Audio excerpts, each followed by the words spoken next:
السلام عليكم.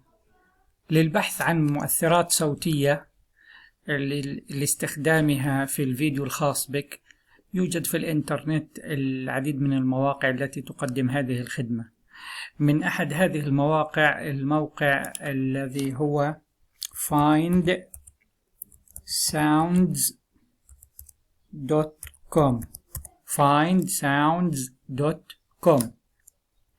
بنكتب الرابط الخاص به، بيطلع لنا اللي هو زي ما انتم شايفين صندوق للبحث. البحث بيكون باللغة الإنجليزية. مثلا بنكتب اللي هو ترافيك،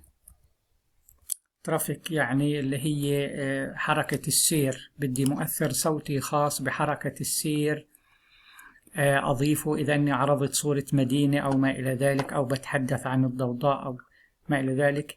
بنيجي هون الملفات الصوتية زي ما انتم شايفين مرتبة ورا بعضها، اللي هي في قائمة، وبتعطي لك اللي هو كم شو نوع الملف، إذا واف، إذا MP3 ممكن تلاقي في كل الأنواع عرض لك إياها. في عندي قديه مدته وما إلى ذلك من خصائص. أنا بدي أسمع الصوت اللي هو بختار مثلا الملف الثاني، بنقر على، إذا هي هون صوت الأزمة وحركة السير.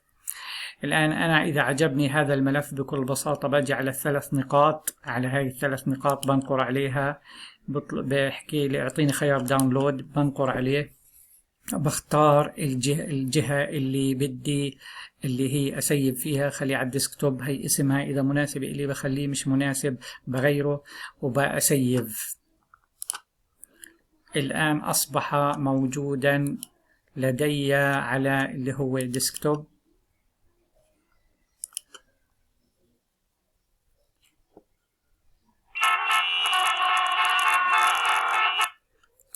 وهكذا ببحث كما أشاء وأضيف المؤثرات الصوتية التي أريد. والسلام عليكم.